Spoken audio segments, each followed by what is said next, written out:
অপচয় করো, চিন্তা করে আবার কীর্তনী করবে। হাজির, আল্লাহ রসুলের জামানার একটি ছোট্ট ঘটনা শোনাই। আল্লাহর হাবিবের কাছে এক সাইল সাহায্য প্রার্থী আসলেন, আল্লাহ রসুল আমাকে কিছু দেন। কিন্তু রসুল্লাহ একটা চরিত্র ছিল, যদি আল্লাহ হাবিবের কাছে কিছু থাকতো দিয়ে দিত, আর যদি কিছু না থাকতো বিবিদের ঘরে পাঠাতেন। ওখানেও যদি কিছু না থাকতো তাহলে আল্লাহ রসুলের সাহাবীদের কাছে বলতেন, এই কিছু দাও। তখন আল্লাহর হাবিব ওই সাহায্য প্রার্থী ব্যক্তিকে এক সাহাবীর বাড়িতে পাঠালেন। তুমি ওই বাড়ি গিয়ে বলবে রাসূলুল্লাহ পাঠিয়েছেন আমাকে কিছু দেবার জন্য। ওই সাহায্য প্রার্থী আল্লাহর হাবিবের সেই সাহাবীর বাড়ি গিয়ে দেখলেন ওই সাহাবীর কিছু শস্য দানা পড়ে গেছে জমিনের উপর, এই দানাগুলো জমাচ্ছে। তখন সাহেবটা চিন্তা করলো, এই লোকটার মন যদি এরকম হয়, এই লোকটা আর কি দিবে আমাকে?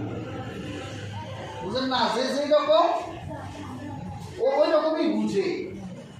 আমি একটা বুঝুন, আমি মুসল্লিদের মোটামুটি অনেকদিন আপনাদের সাথে আছে, বুঝি না যে কার চাওয়া কি। ভিক্ষুকরাও জানে যে কে দিতে পারবে আর কে দিতে পারবে।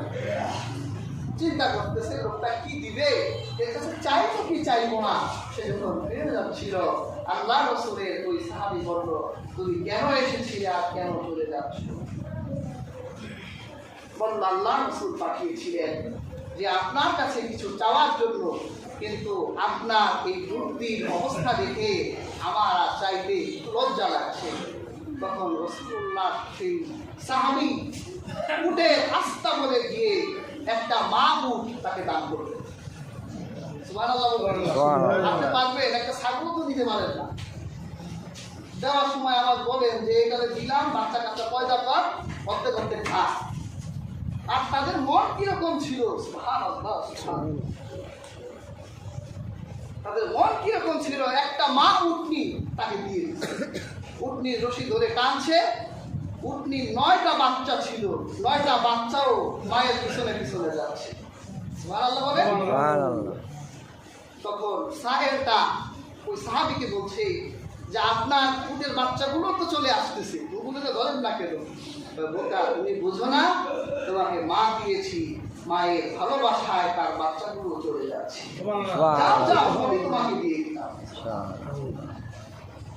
কিভাবে আপনি এত বিশাল হৃদয়ের দৃষ্টান্ত আমার সামনে উপস্থাপন করবেন? ইতিহাসের ঐতিহাসিক একটি আরবি প্রবাদ বলেছিল, নাজমাউ হাকাজা লিউনফিকা হাকাজা। আমরা এভাবে কষ্ট করে জমাই, এই জন্য আমরা এইভাবে খরচ করতে পারি। সুবহানাল্লাহ। যে কষ্ট করে জমাইতে পারে, হালাল ভাবে কষ্ট করে অত্যন্ত পরিশ্রম করে ঘাম ঝরিয়ে, ওর দিলটা ওই রকম দিতেও পারে। সুবহানাল্লাহ। আর যে হারাম ভাবে কামায়, ওর দেওয়ার কোনো শ্রী নাই। ও সব জায়গায় দেয়, গানে দেয়, বাজনায় দেয়, ওয়াজে দেয়, মাহফিলে দেয়, সব জায়গায় দেয়, পূজায় দেয়। ও একটা না একটা কাজে তো লাগবেই। ওর পয়সার দরদও নাই। আর আপনি যদি কষ্ট করে কামান, দেওয়ার সময় আপনার হৃদয় একটু ব্যথা লাগবে। আল্লাহ এটাই চায় যে তুই ব্যথা দিয়ে দিতে পারলেই আমার কাছে কবুল হয়ে যাবে, আমার রহমানের বান্দা হয়ে যেতে পারবি। তাহলে রহমানের বান্দার আরেকটা চরিত্র হলো, তারা অপচয় করে না। আবার কীর্তনীয় লাম ইয়াকতুরু, তারা কৃপণতাও করে না। ওয়াকানা বাইনা যালিকা কাওয়ামা, বরং তারা এই দুইটার মাঝখানে থাকে। দেয়াল হাজিরিন, সূরা ফুরকানের আলোচিত এই আয়াতগুলো থেকে আল্লাহ পাক প্রায় 12টি বৈশিষ্ট্যের কথা বললেন। আমি সম্ভবত 5টা বৈশিষ্ট্যের কথা আপনাদেরকে শোনালাম। এর একটা হলো, তারা যখন রহমানের বান্দারা যখন জমিনের উপর দিয়ে হাঁটে, নম্রভাবে হাঁটে, ভদ্রতার সাথে হাঁটে।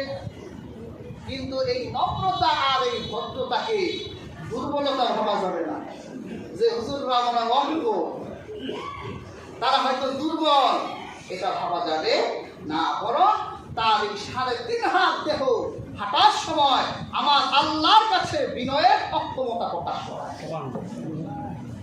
কিন্তু তারা যখন যুদ্ধের মাঠে যায়, বীর গর্বে তারা এমনও যুদ্ধ করেছে, বিশাল দুর্গ হাতে নিয়ে তারা ঘুরাইছে, ঘুরির মতো ঘুরাইছে।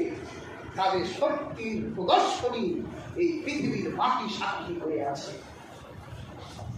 হযরত মুসা আলাইহিস সালাম একটা চটকানা দিয়ে পৃথিবীর বুক থেকে ডিলেট করে দিয়েছে। এরকম শক্তিও আমাদের গায়ে আছে, কিন্তু আমরা তা প্রকাশ করি না। আমাদের রবের সামনে আমরা বিনয় নিয়ে এই পৃথিবীর বুকে হেঁটে বেড়াই।